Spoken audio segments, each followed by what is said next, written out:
Hi everybody, welcome back to the channel. I was going to start off by showing you how to check the float level in this carburetor on this power wagon, but come to find out the rear 4 cylinders were so full of fuel it was hydrolocked. So now that I got the fuel out of the cylinders, now we're going to try and see if we can check the float level in the carburetor, see why we're dumping so much fuel straight through this thing. Now, I haven't touched this truck in a day and a half. It's just been sitting here. It's got a mechanical fuel pump on it, so somehow it's managed to dump quite a bit of fuel right through the carburetor and into the cylinders. So let's figure out why. So the first thing we want to do with any carburetor is identify it. We need to know what it is we're working on. Obviously, this is a 4150, 4160 style Holley. But we can go a little bit further than that. On the air horn of all these Holley carburetors, right here is a list number. This one happens to be 3310-4. Now I'll show you how to decode that. Okay, now I've got books with this information in it also, but you can download this cheat sheet directly from Holley's website. It's just from their tech library, carburetor numerical listing in a PDF format. So this particular document I have hosted on my network, and we're looking at it here on the screen just for the sake of me being able to highlight what we're looking for. If you see here, we got our list number, 3310-4. Tells us it's a 4160. 750 CFM. And then if you look at the list, it tells you what kit it takes, what needle and seat it takes, all the part numbers, primary jet size, secondary jet size, or plate, depending on which. This one happens to use a metering plate, and there's the part number for it. This carburetor came with a 122-72 primary jets, which means it's just a number 72 jet. So now that we know what we're working on, we have a better shot at figuring out what's going on. Okay, so on the side of these carburetors, we've got, some of them have a sight plug, or you can buy a sight plug and put in them, usually from the factory. They just come with the plugs, or you can buy the see-through sight glasses so you can see what's going on while it's running. And typically, these bowls, these float levels, you want to adjust them till the fuel level is right to the bottom of the hole. And I usually do it with it running, but since this thing was obviously well flooded, we need to figure out why. And it looks like the secondary side is to blame. Pull out the plug and I get a handful of fuel. That should never happen. I'll be right back. I need to grab a rag. So like I said, you always want the float level adjusted to where the fuel is right here at the very bottom of the hole. And we got fuel running out of that secondary, so it's too high. So the way we adjust this style, this is what you call a center hung float. You loosen this screw and turn this nut either clockwise or counterclockwise to raise or lower the float. So we're going to loosen the screw, and there's a gasket under there. We don't want to lose it. And this one, usually you can turn them by hand. This one don't want to. Let me grab a wrench. All right, so we get our 5/8 wrench. I'm going to give this guy, there's a half, full turn.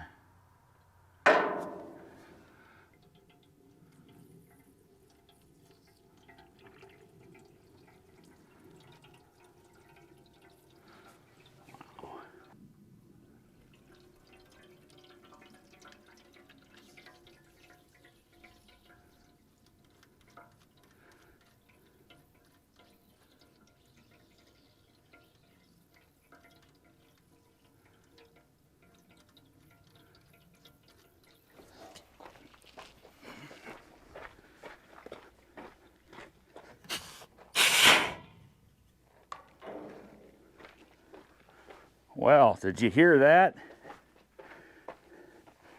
That's our culprit. The fuel tank ain't venting like it's supposed to. Where was all that pressure coming from? Well, sitting out here in the sun, temperature change, and the tank begins to build pressure in it. And when you mix that with a misadjusted float, that is why we're getting so much fuel. Wow, I got a mess to clean up.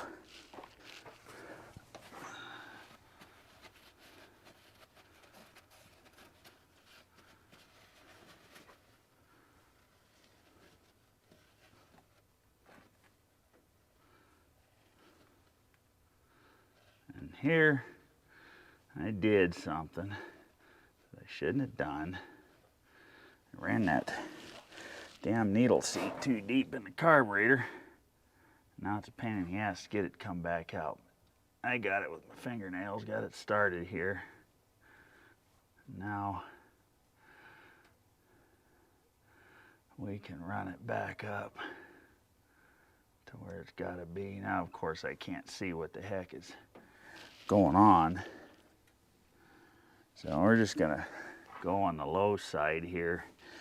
Once I get it running, without all this excess fuel pressure,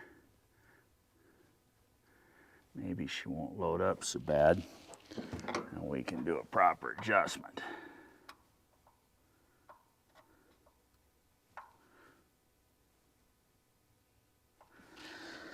All right, so I am going to put spark plugs back in it. As much fuel as I found in them cylinders, I think I'm going to dump the oil real quick. I don't want to run it, potentially having all that fuel and oil. So for now, we'll go ahead, put our sight plugs back in the carburetor.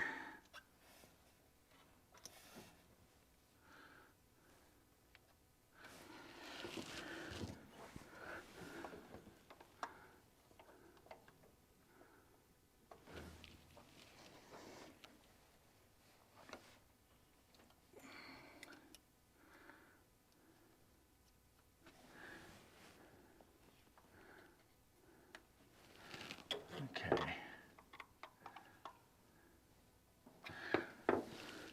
All right, I'm gonna turn the camera off. I'm gonna put the plugs back in. I'm gonna change the oil, and then I'll see you back here in a few.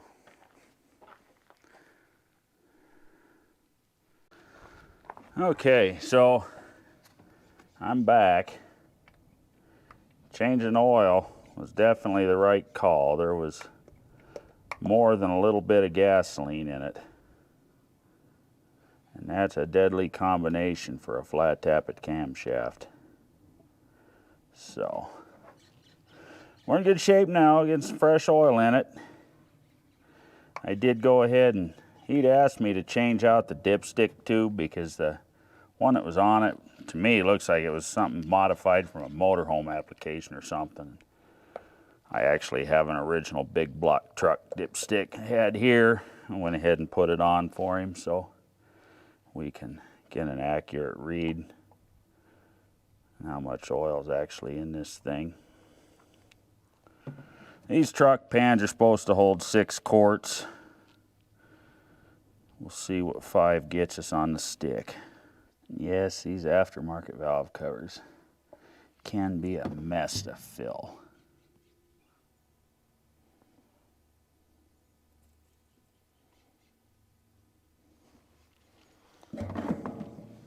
All right, so there's 5 in it, minus a couple of drips. Wipe up our mess.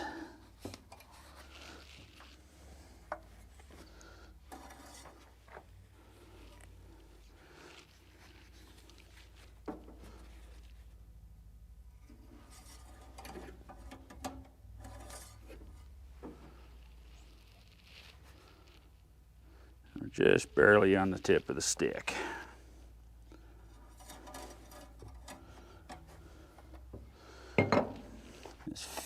fits that grommet a little bit better so I ain't gonna make a mess.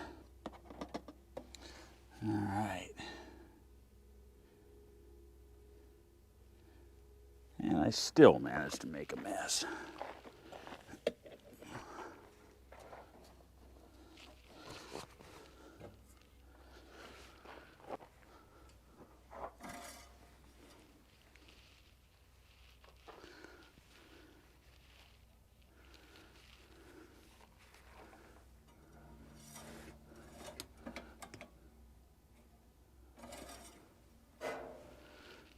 All right.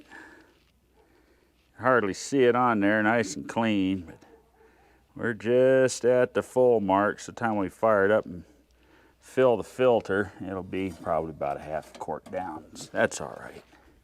We'll top her off after we get her running. All right, so seeing as what we found, all that residual pressure in the tank, and we didn't have fuel running out the front when I pulled that sight plug, I'm confident that that one is either where it needs to be or low, which is fine, and not pushing fuel past the needle seat. This one, on the other hand, unless that was awful damn high, it shouldn't have been doing that. So we're going to go ahead and pull this needle out, needle and seat assembly. Here it is up close. This is what they look like. The float operates it like this, and pushes it up, and it seats in there. Sometimes they'll get a piece of crap in there, and the fuel will get by them, or they just build too much pressure and it'll overload them, and that could be what was going on. Man, there was an awful lot of pressure in that tank. You didn't see it when I popped the cap, but you should have heard it on my mic. There was a lot of pressure in there. So anyway, take a look at this, make sure there ain't junk in it.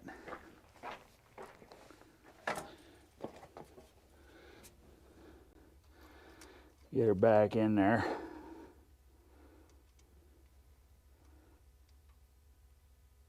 Get our adjuster on there. Make sure our gasket's on both sides. Otherwise we'll have a leak.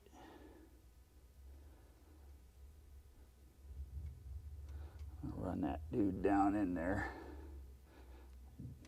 Much rather have it low than high. We can adjust it up later. It's only the secondaries, so she'll start and idle just fine.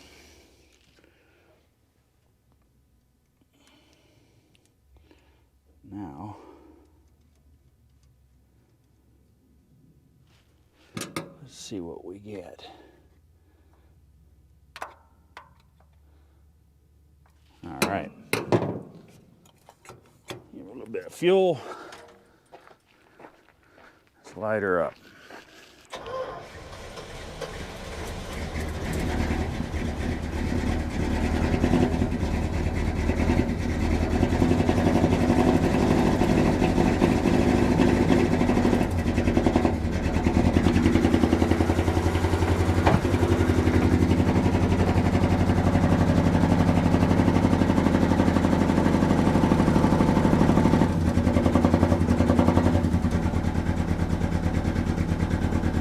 She's missing something fierce.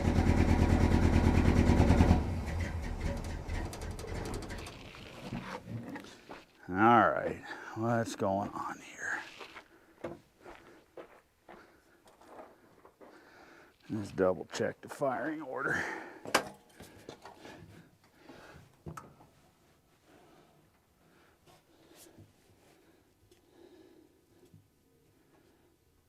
Okay, 1, 8.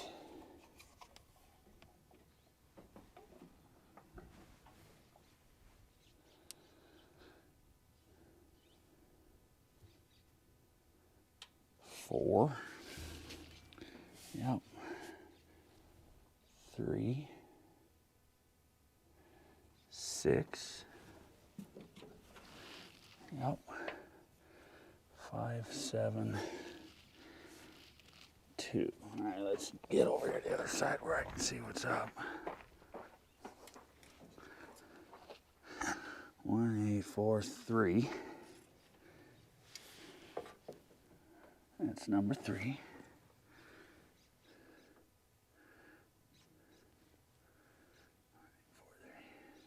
6, 5.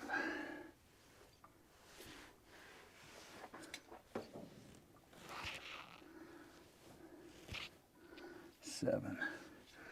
And firing order's right. And then plugs must just be fuel fouled to hell.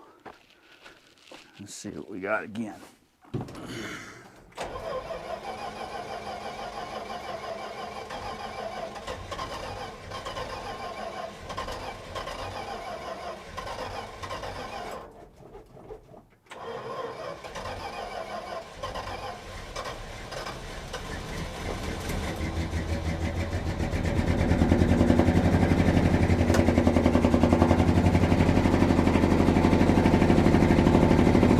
Got good oil pressure.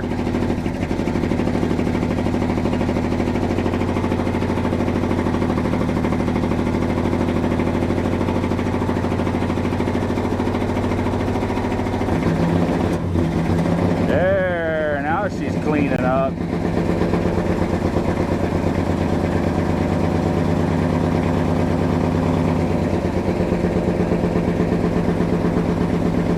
Still got a miss. I think we got hitting on about 7 now.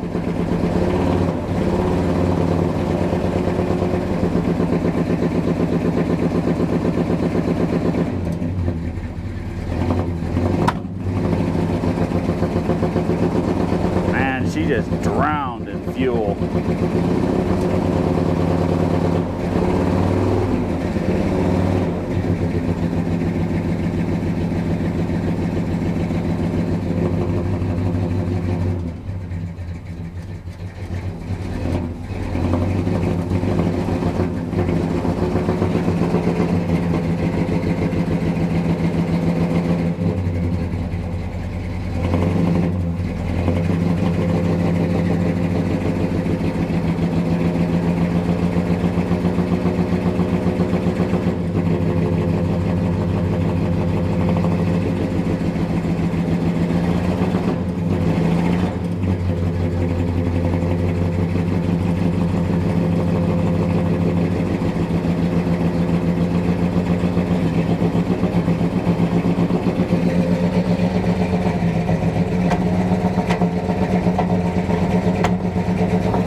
Still putting out a lot of fuel through the exhaust.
Sounds like she's cleaning up a little bit.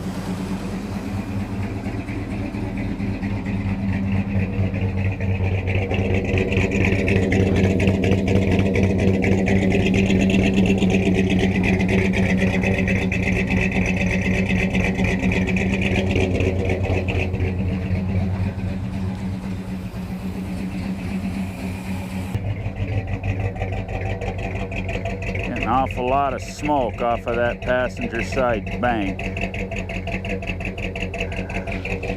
It's kind of a blue hue to it, and it smells like oil. Hopefully she seals up. All that fuel running through it might have done some damage.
Well, that float level looks good. Ain't got fuel running out, got gas just at the bottom of it. Take a look at the secondary side here.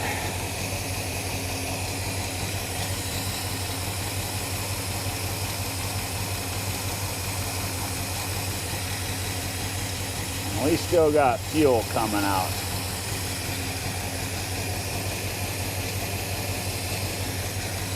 We got a needle seat that ain't seat.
Ain't got a bunch of blow-by, so that's a good sign.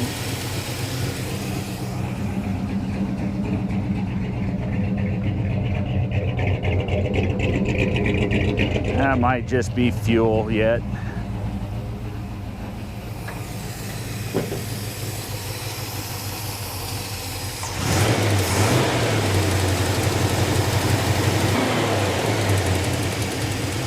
I like cleaning up pretty good. I like it.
once again the camera screwed me. Here I uncovered the problem. I thought the camera was running, but it wasn't. I pulled the carburetor apart, checked the jets, confirmed that they're the correct size, and once I removed the metering block, I saw that the power valve had been installed, over-tightened or something, and the gasket was smashed out the side, and the cavity behind it was full of fuel. This explains the extremely rich condition and unresponsiveness to any adjustments.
All right.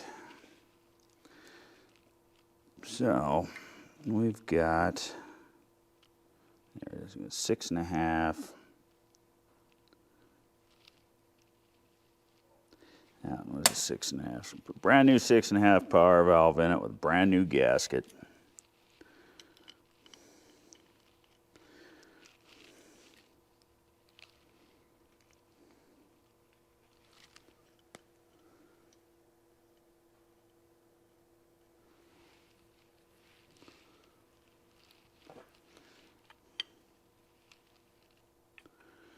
We won't torque it to the point of destruction. Just snug, that's all it's got to be. Just snug enough to make a seal. Go ahead and throw these jets back in here.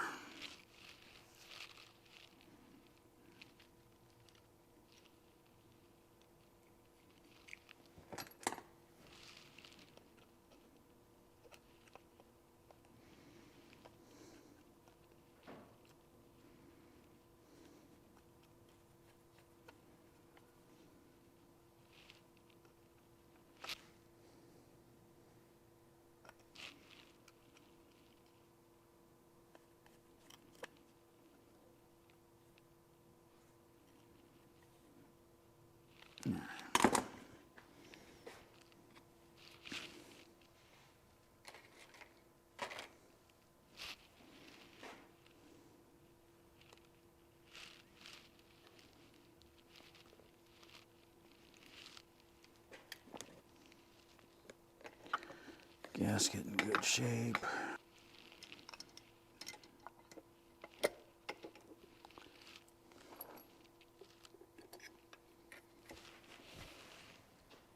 Where'd my nut driver go? There it is.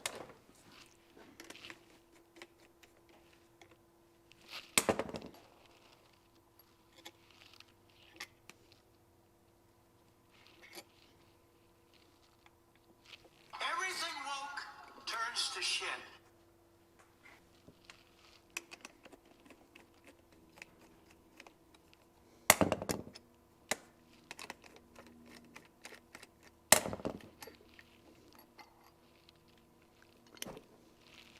Just so you all know, you got to have about 13 hands to work on a Holley carburetor. Got to make sure you get your accelerator pump arm back underneath the plunger there. Otherwise that won't work.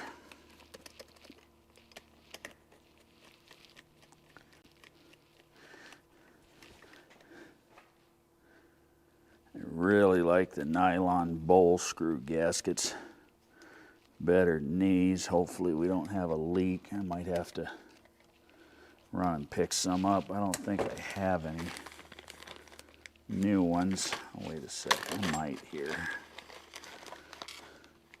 All this mess of stuff. Oh, I do. Good.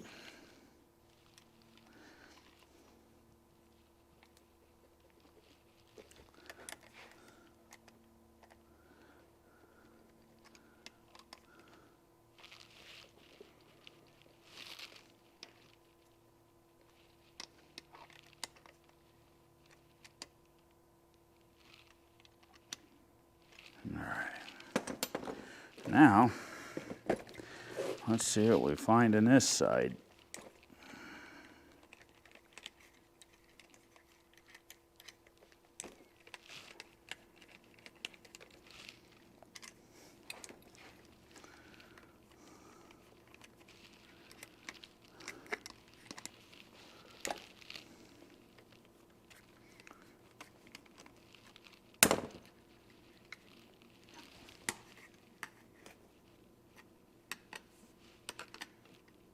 Come on.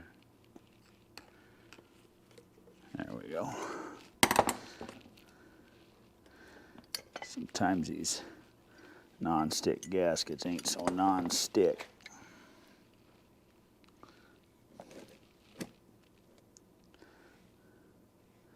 That is the correct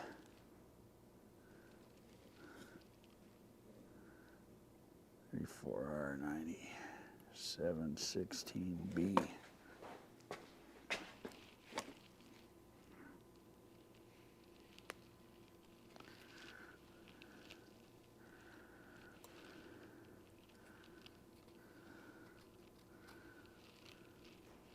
Yeah, everything looks good there. Double check torque on those with the correct screwdriver. These goofy looking screws are what's known as a clutch head.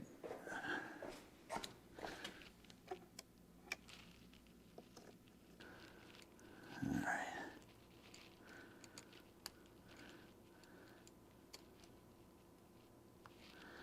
And that one's a little loose.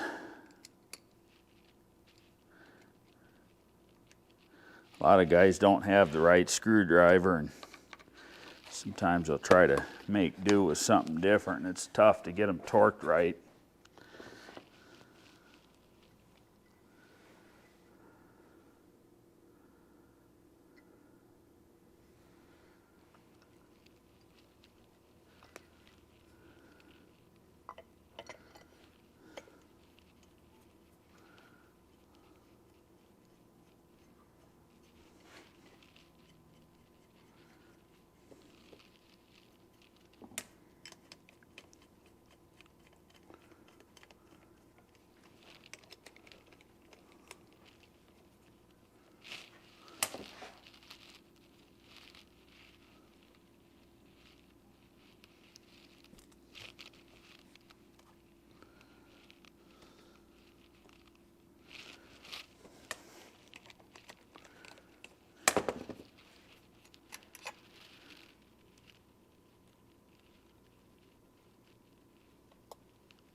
Never understood why Holley, in the same kit,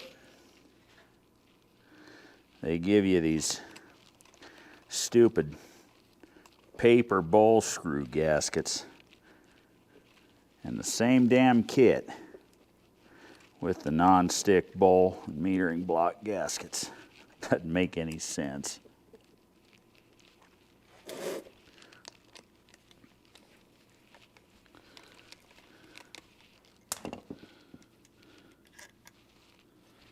I think that one's okay. I just don't want these damn things leaking on the truck.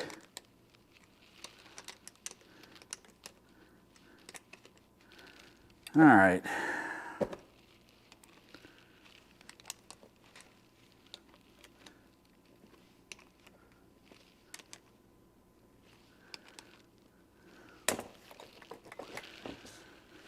Well, let's go put this thing back on the truck and see how it runs.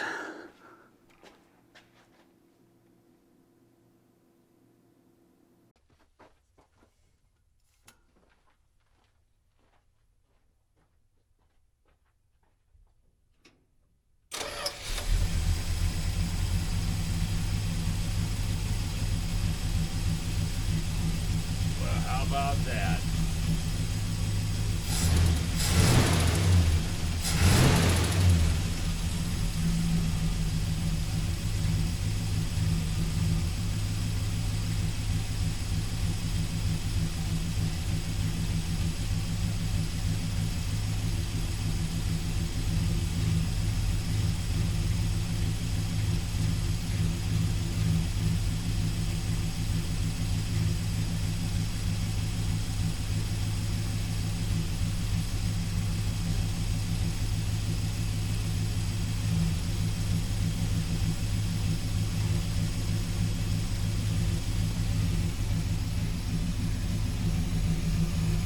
I'd have to say,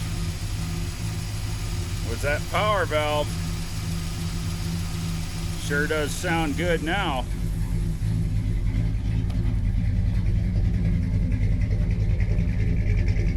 No more of that smoke bellowing out the back.